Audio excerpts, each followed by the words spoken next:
యేసుక్రీస్తు వారు జన్మించినందుకు మనకి ఈ లోకంలో క్రిస్మస్ పండుగ. అదేవిధంగా ఈ లోకంలో మనం యేసుక్రీస్తు వారి నామంలో నీటి బాప్తిస్మం పొంది మారుమనసు పొంది రక్షించబడితే అది పరలోకంలో దేవునికి పండగ. అవును, దేవుడు ఒక పాపి మారుమనసు పొంది రక్షించబడితే తన దూతల ఎదుట దేవుడు సంతోషిస్తాడని బైబిల్ చెబుతుంది. ఆయన పుట్టాడని పండగ చేసుకునే మనం, సంతోషపడే మనం, మరి మనము పుట్టి అంటే మనము తిరిగి జన్మించి దేవుణ్ణి సంతోషపరచవద్దా? యేసుక్రీస్తు ప్రభుల వారు జన్మించారని మనమందరం క్రిస్మస్ పండుగని ఎంతో గొప్పగా చేసుకుంటున్నాం.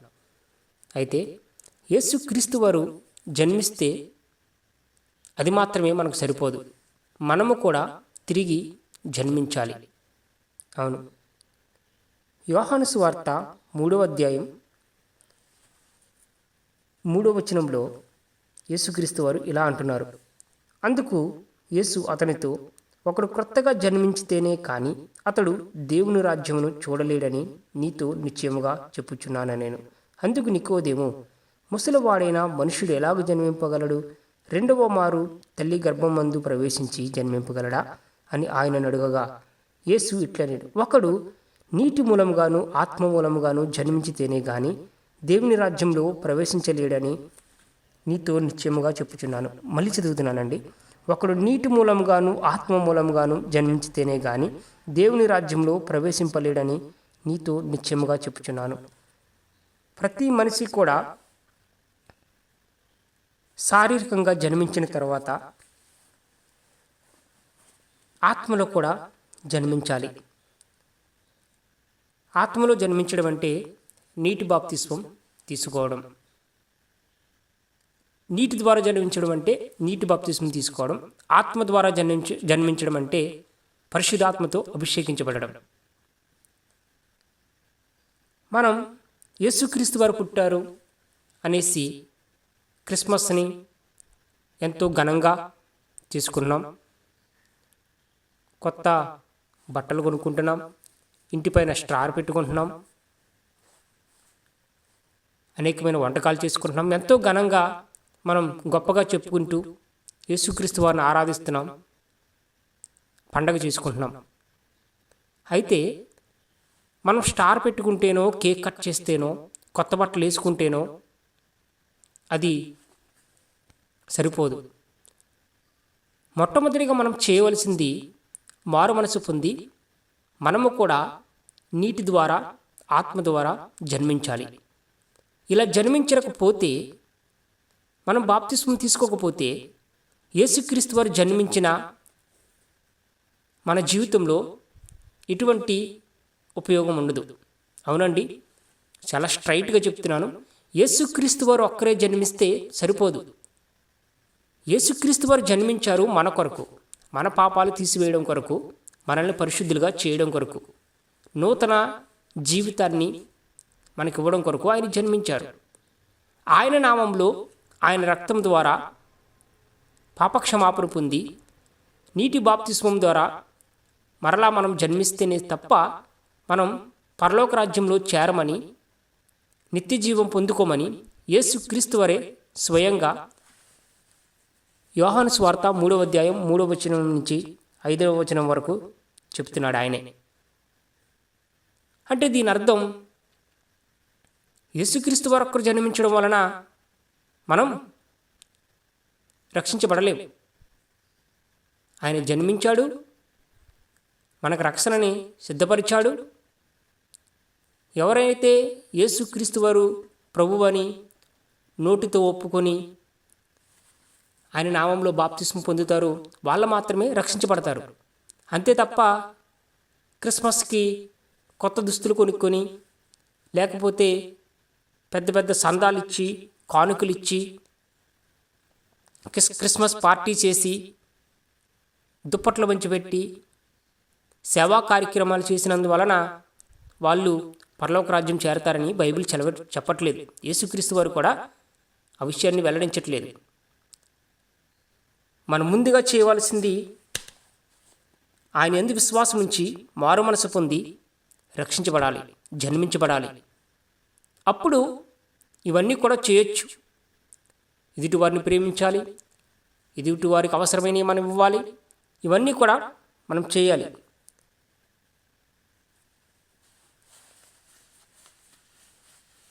లూకాసు వార్త 15వ అధ్యాయం 7వ వచనంలో కూడా ఒక పాపి మారు మనసు పొందితే పరలోకమందు యేసుక్రీస్తు వారు దేవుడు తన దూతల ఎదుట సంతోషించెను అని యేసుక్రీస్తు వారే చెప్తున్నాడు. అంటే ఒక పాపి మారు మనసు పొంది రక్షించబడి బాప్తిస్మం తీసుకుని రక్షించబడి పరిశుద్ధాత్మతో అభిషేకించబడితే దేవుడు పరలోకంలో సంతోషిస్తాడట తన దూతల ఎదుట. అంటే వేడుక జరుగుతుందట. మనం మారు మనసు పొందినప్పుడు, మనం రక్షించబడినప్పుడు, తిరిగి జన్మించినప్పుడు పరలోకంలో దేవుడు సంతోషిస్తాడు తన దూతల ఎదుట అని మనకి వాక్యం చాలా క్లియర్గా చెబుతుంది. మనం ఇక్కడ పండగ చేసుకుంటున్నాం, యేసుక్రీస్తు వారు జన్మించారు అని మనం పండగ చేసుకుంటున్నాం. కానీ ఒక పాపి లేదా ఒక మనిషి యేసుక్రీస్తు వారి నామంలో నీటి ద్వారా తిరిగి జన్మిస్తే పరలోకంలో పండగ జరుగుతుంది. సింపుల్గా చెప్తున్నా నేను, పండగ లాంటిది జరుగుతుంది. దేవుడు సంతోషిస్తాడట. ప్రతి సంవత్సరం మనం మాత్రమే సంతోషిస్తున్నాం. క్రిస్మస్ వచ్చింది, మన దేవుడు మన కొరకు పుట్టాడు, మన యేసుక్రీస్తు వారు మనల్ని ప్రేమించాడు అని చెప్పి మనం ఎంతో సంతోషిస్తున్నాం కదా, ఎంతో ఆనందిస్తున్నాం కదా. గర్వంగా ఘనంగా మనం క్రిస్మస్ పండుగను జరిగించుకుంటున్నాం కదా. మరి అదేవిధంగా మనం మారు మనసు పొందితే, నీటి ద్వారా జన్మించబడితే దేవుడు కూడా పరలోకంలో సంతోషిస్తాడు. ఆయన కూడా తన దూతల ఎదుట ఘనంగా సంతోషిస్తూ, చెప్పాలంటే ఒక వేడుక లాంటిది పరలోకంలో జరుగుతుంది. అది ఎప్పుడంటే మనం తిరిగి జన్మించినప్పుడు. మనం తిరిగి జన్మించకుండా, నీటి ద్వారా జన్మించకుండా, బాప్తిస్మం తీసుకోకుండా మనం ఎన్ని కార్యాలు చేసినా దేవుడు సంతోషించినట్టు బైబిల్ సెలవివ్వట్లేదు. ఒక పాపి, ఒక మనిషి మారు మనసు పొంది ఆయన యందు విశ్వాసం ఉంచి బాప్తిస్మం తీసుకుంటేనే దేవుడు సంతోషిస్తాడు పరలోకంలో అని బైబిల్ సెలవిస్తుంది. అంతే తప్ప దశమ భాగాలు ఇచ్చినప్పుడు, లేకపోతే టీవీ పరిచర్య కొరకు, లేదా చర్చ్ బిల్డింగ్ కొరకు కానుకలు ఇచ్చినందువలన దేవుడు సంతోషిస్తాడు పరలోకంలో, ఆయన తన దూతల ఎదుట సంతోషిస్తాడని బైబిల్ చెప్పట్లేదు. ఎందుకంటే తిరిగి జన్మించకుండా, బాప్తిస్మం తీసుకోకుండా, మారు మనసు పొందకుండా నువ్వెన్ని కానుకలు ఇచ్చినా, ఎన్ని కార్యాలు చేసినా, ఎన్ని ప్రార్థనల్లో పాల్గొన్నా పరలోకం చేరలేవు. నువ్వు పరలోకం చేరలేదంటే దేవుడు సంతోషించుడు. నువ్వు కానుకలు ఇచ్చి లేదా దేవుని కొరకు ప్రతి ఆదివారము సంఘానికి వచ్చి నువ్వు రక్షించబడకపోతే, నువ్వు నరకానికి వెళితే బాధపడేది మన పాస్టర్ గారు కాదు, మన సంఘ కాపరి కాదు. మన సంఘ కాపరి బాధపడతారో లేదో నాకు తెలియదు. మన పాస్టర్ గారు దాని కొరకై మీరు మారు మనసు పొందలేదే అని చింతిస్తారో లేదో నాకు తెలియదు. కానీ నువ్వు గనక రక్షించబడకపోతే, తిరిగి జన్మించబడకపోతే దేవుడు మాత్రం సంతోషించలేడు. యేసుక్రీస్తు వారు మాత్రం ఏ విధంగానూ మీ యందు ఆనందించలేడు. ఎప్పుడైతే మనం బాప్తిస్మం పొందుతామో, తిరిగి జన్మిస్తామో, ఆయనకు అప్పుడు ఒక నమ్మకం వస్తుంది, లేదా ఒక గ్యారంటీ అనేది మనకు దొరుకుతుంది. యేసుక్రీస్తు వారికి దొరుకుతుంది, మనకి దొరుకుతుంది. అదేంటంటే నువ్వు యేసుక్రీస్తు వారి రాజ్యంలో ప్రవేశిస్తావనేటువంటి ఒక గ్యారంటీ యేసుక్రీస్తు వారికి దొరుకుతుంది, మనకి దొరుకుతుంది. అప్పుడే దేవుడు సంతోషిస్తాడు. అంతే తప్ప మనము తిరిగి జన్మించకుండా యేసుక్రీస్తు వారు జన్మించారనేసి పండగ చేసుకోవడం వల్ల నాకు తెలిసి స్ట్రైట్గా చెప్తున్నాను, ఎటువంటి ఉపయోగం లేనే లేదు. దేవుడు ఎప్పుడు కూడా నీకు మేలైనది జరగకపోతే ఆయన సంతోషించడు. నీకు శ్రేష్టమైనది జరగకపోతే, దొరకకపోతే యేసుక్రీస్తు వారు సంతోషించడు. నువ్వెప్పుడైతే నీకు శ్రేష్టమైనది దొరుకుతుందో, ఎప్పుడైతే నువ్వు రక్షించబడతావో, ఎప్పుడైతే నువ్వు ఆశీర్వదించబడతావో, ఎప్పుడైతే మేలు నీకు జరుగుతుందో, నిజమైనటువంటి మేలు నీకు జరుగుతుందో, ఎప్పుడైతే సత్యంలోనికి నువ్వు ప్రవేశిస్తావో అప్పుడే ఆయన సంతోషిస్తాడు. మనకు బైబిల్ సెలవిస్తోంది ఆయన ఎప్పుడు సంతోషిస్తాడనంటే, మనం ఒక పాపి, ఒక మనిషి అంటే మనం ఒక మనుషులం తిరిగి జన్మించినప్పుడు మాత్రమే, మారు మనసు పొందినప్పుడు మాత్రమే ఆయన సంతోషిస్తాడని బైబిల్ చాలా క్లియర్గా చెబుతుంది. దేవుడు మోసం చేసేవాడు కాదు. యేసుక్రీస్తు వారు పై మాటలు చెప్పి ఏదో మనల్ని మభ్యపెట్టి అలా ముందుకు తీసుకెళ్ళిపోయే దేవుడు కాదు. నువ్వు రక్షణ పొందకపోతే, తిరిగి జన్మించకపోతే మన కానుకలు కూడా ఆయన సంతోషపరచవు. మన డబ్బు ఆయన సంతోషపరచదు. మనం ఎన్ని పాటలు రాసినా, ఎన్ని పాటలు పాడినా, ఎన్ని సేవా కార్యక్రమాలు చేసినా, ఎన్ని ప్రార్థనలు చేసినా అవి ఆయనను సంతోషపరచలేవు. ఎందుకనంటే మనం రక్షించబడకపోతే, తిరిగి జన్మించకపోతే మనం ఖచ్చితంగా పరలోకానికి వెళ్ళలేం, దేవుని రాజ్యంలో ప్రవేశించలేం, నిత్య నరకానికి పోతాం. అటువంటిప్పుడు దేవుడు ఎలా సంతోషిస్తాడు? ప్రధానంగా ఆయన వచ్చింది, ఆయన జన్మించింది నిన్ను పరలోకానికి తీసుకుని వెళ్ళడానికే కదా, నిన్ను నరకాన్ని నుంచి తప్పించడానికే కదా, నిత్య జీవంలో నిన్ను ప్రవేశపెట్టాలనే కదా ఆయన వచ్చింది. అటువంటప్పుడు ఆయన వచ్చినటువంటి ఆ కాన్సెప్టే మన జీవితంలో నెరవేరలేనప్పుడు, ఆ కాన్సెప్ట్కి తగినట్లుగా, ఆయన చిత్తానికి తగినట్లుగా మనం తిరిగి జన్మించకపోతే ఆయన ఎలా సంతోషిస్తాడు? మన పాస్టర్ గారు సంతోషిస్తారేమో. మనం రక్షణ పొందకపోయినా, మనం మారుమనసు పొందకపోయినా, మనం కానుకలు ఇస్తే మన పాస్టర్ గారు సంతోషిస్తారేమో. యేసుక్రీస్తు వారి ఎట్టి పరిస్థితిలో సంతోషించడు.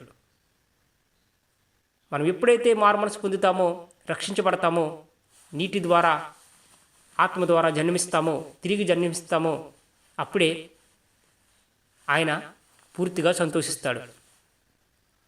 మరి కానుకలు ఇవ్వద్దా పాస్టర్ అని మీరు అడగొచ్చు. కానుకలు ఇవ్వండి, ఇవ్వకపోండి, అది తర్వాత విషయం. మొదటగా మీ ఆత్మకు సెక్యూరిటీని ఏర్పరచుకోండి. మీ డబ్బులు కాదు దేవునికి కావాల్సింది, మీ పాటలు కాదు దేవునికి కావాల్సింది, మీ సేవా కార్యక్రమాలు కాదు దేవునికి కావాల్సింది. మీరు క్రిస్మస్ పండగకి 1000 మందికి భోజనాలు పెట్టడం కాదు, లేదా కేకులు కట్ చేయడం కాదు. దేవునికి కావలసింది మొట్టమొదటిగా మనము తిరిగి జన్మించడం. తిరిగి జన్మిస్తేనే, బాప్తిస్మం పొందితేనే, రక్షించబడితేనే దేవుడు సంతోషిస్తాడు. ఆయన చిత్తము మన జీవితంలో నెరవేరుతుంది. ఇంతేకాకుండా యేసుక్రీస్తు వారు జన్మించిన దానికి ఒక వాల్యూ ఉంటుంది. యేసుక్రీస్తు వారు ఈ భూమిపైన మానవునిగా జన్మించిన దానికి ఒక విలువ, ఆయన త్యాగానికి ప్రతిఫలం ఉంటుంది. అంతే తప్ప మనం చేయాల్సింది మనం చేయకుండా, మనం తిరిగి జన్మించకపోతే కనుక యేసుక్రీస్తు వారు జన్మించడం వల్ల మన జీవితంలో, మీ జీవితంలో, మీ ఆత్మకు ఎటువంటి ఉపయోగం ఉండదు. ఇది చాలా క్లియర్ కట్గా నేను చెప్తున్నాను. మీరేమైనా అనుకోండి, ఆయన జన్మించిందే మనము తిరిగి జన్మించాలని, మనం రక్షించబడాలని, నరకంలోంచి తప్పించుకోవాలని, నిత్య జీవాన్ని పొందుకోవాలని, అదేవిధంగా ఈ లోకంలో మనము సంతోషంతోటి, సమాధానంతోటి, సమృద్ధితోటి, ఆనందముతోటి జీవించాలని ఆయన అన్నాడు. మొదట నా రాజ్యాన్ని, నా నీతిని వెతకండి. నా రాజ్యాన్ని, దేవుని రాజ్యాన్ని, దేవుని నీతిని వెతకండి అని ఆయన మొదట చెప్పాడు. ఆయన రాజ్యాన్ని వెతికినప్పుడు, ఆయన నీతిని వెతికినప్పుడు మనం ఖచ్చితంగా తిరిగి జన్మిస్తాం. అప్పుడు ఇవన్నీ ఆయనే ఇస్తాడు మనకి. మనం తిరిగి జన్మించినప్పుడు ఖచ్చితంగా దేవుడు ఈ లోకంలో కావలసినటువంటి ప్రతి ఆశీర్వాదంలో మనకిస్తాడు.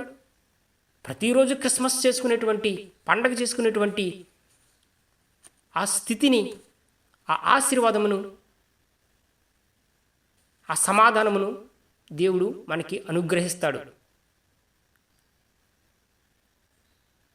ప్రియమైన సహోదరులారా, నేను చెప్పొచ్చేది ఏంటంటే,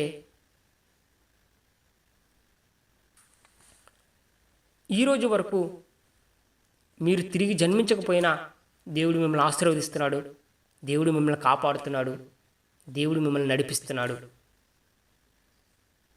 సంతోషంతో నింపాడు, మంచి స్థితిలోనే ఉంచాడు. కానీ పరిశుద్ధాత్మ ద్వారా నేను చెప్పేది ఏంటంటే, మీరు తిరిగి జన్మించవలసినటువంటి సమయం వచ్చింది. తిరిగి జన్మించకపోతే నష్టపోయేది ఖచ్చితంగా మీరే. మీరు ఎన్ని సంఘాలైనా కట్టండి, దేవుని పరిచర్య కొరకు ఎన్ని కోట్ల రూపాయలైనా ఇవ్వండి, కానీ మీరు తిరిగి జన్మించకపోతే గనక నష్టపోతారు, నిత్య రాజ్యాన్ని పొందుకోలేరు. తెలియకపోతే వేరు, తెలిసి కూడా మనం ఇటువంటి నిర్లక్ష్యం చూపించవద్దు. ఇంత గొప్ప రక్షణ నిర్లక్ష్యం చేసిన ఎడల ఎలాగ తప్పించుకుందరు అని పౌలు అంటున్నాడు. ఇంత గొప్ప రక్షణని నిర్లక్ష్యం చేయవద్దు. పౌలు చెప్తున్నటువంటి మాట నిర్లక్ష్యము. మీరు నమ్మలేదు అని పౌలు అనట్లేదు, మీరు యేసుక్రీస్తు వారి యందు విశ్వాసం ఉంచలేదని పౌలు అనట్లేదు, లేదా యేసుక్రీస్తు వారి పరిచర్య కొరకు, యేసుక్రీస్తు వారి సంఘం కొరకు కానుకలు ఇవ్వలేదే అని కూడా పౌలు అనట్లేదు, మీరు ప్రార్థన చేయలేదు అని కూడా పౌలు అనట్లేదు. కానీ మీకు అన్నీ తెలిసినప్పటికీ కూడా మీరు రక్షణ పొందాలని మీకు తెలుసు, నీటి బాప్తిస్మం పొందాలని, తిరిగి జన్మించాలని, నీటి ద్వారా జన్మించాలని మీకు తెలుసు, బాప్తిస్మం పొందాలని మీకు తెలుసు. అయినప్పటికీ కూడా మీరు నిర్లక్ష్యం చేసిన ఎడల అంటే మీరు నిర్లక్ష్యం చేస్తున్నారు కాబట్టి ఎలాగ తప్పించుకుంటారు? మీ నిర్లక్ష్యం వలన దానిని వాయిదా వేస్తూ వెళ్ళిపోయి బాప్తిస్మం పొందకుండా, నీటి ద్వారా జన్మించకుండా మీ జీవితాన్ని కనుక మీరు ముగిస్తే ఎలాగూ మీరు తప్పించుకోగలరు అని పౌలు అంటున్నాడు. కాబట్టి యేసుక్రీస్తు వారి యందు విశ్వాసం ఉంచిన మీరు, ప్రార్థనలో పాల్గొంటున్నటువంటి మీరు, యేసుక్రీస్తు వారిని ఎంతో ప్రేమిస్తున్నటువంటి మీరు ఈ రోజుకి కూడా బాప్తిస్మం పొందకపోతే ఈరోజే ఒక నిర్ణయం తీసుకోండి, బాప్తిస్మం పొందండి. మిమ్మల్ని మీరు అణుచుకోవద్దు, ఆపుకోవద్దు. ఆ ఐథియోపియుడైనటువంటి ఆ నపుంసకుడు సువార్త విన్న వెంటనే, యేసుక్రీస్తు వారిని గురించి విన్న వెంటనే, విశ్వసించిన వెంటనే, ఇదిగో ఇక్కడ నీళ్లు ఉన్నాయి, నాకు బాప్తిస్మం ఇవ్వడానికి ఆటంకం ఏంటి అని ఫిలిప్పునే ప్రశ్నించాడు. ఇక నీళ్ళు ఉన్నాయి కదా, మరి నాకు బాప్తిస్మం ఇచ్చేయి, నేను నమ్ముతున్నాను అని ఫిలిప్పునే ప్రశ్నించాడు. అప్పుడు ఫిలిప్ అన్నాడు, నువ్వు నమ్మితే ఇప్పుడే ఇస్తానన్నాడు. అతను నమ్మాడు, వెంటనే బాప్తిస్మం తీసుకున్నాడు. పౌలు కూడా తడవు చేయక అనని అంటాడు పౌలుతోటి, పౌలా సహోదరుడా, నువ్వు తడవు చేయక లేచి బాప్తిస్మం పొందుము అని అంటాడు. ఎంతమంది ఈరోజు తడవు చేస్తున్నారో నాకు తెలియదు, కానీ లేండి, బాప్తిస్మం పొందండి. దేవుడు ఏర్పరిచినటువంటి ఆ గొప్ప గమ్యంలోనికి, ఆ డెస్టినీలోనికి, ఆ జీవితంలోనికి ప్రవేశించండి. యేసుక్రీస్తు వారు జన్మించిన దానికి ఒక ప్రతిఫలాన్ని ఆయనకు మీరు తిరిగి ఇవ్వండి, రక్షించబడండి. Thank you. Glory to Jesus Christ. చివరిగా ఒక మాట, యేసుక్రీస్తు వారు పుట్టినందుకు మనకిక్కడ క్రిస్మస్ పండగ. అదేవిధంగా మనము బాప్తిస్మం పొందితే, మారు మనసు పొందితే దేవునికి పండగ. యేసుక్రీస్తు వారు పుట్టినందుకు మనం పండగ చేసుకుంటున్నాం. మనము నీటి ద్వారా తిరిగి జన్మిస్తే, యేసుక్రీస్తు వారి యందు విశ్వాసం ఉంచి బాప్తిస్మం పొందితే అక్కడ దేవుడు పండుగ చేసుకుంటాడు. Thank you. Glory to Jesus Christ. ఆయన పుట్టాడని సంతోషించే మనం పుట్టామని, మనం తిరిగి జన్మించామని మరి ఆయన సంతోషపడతాడు కదా. మనం సంతోషపడితే సరిపోద్దా? ఆయనను సంతోషపెట్టొద్దా? దేవుని సంతోషపెడదాం.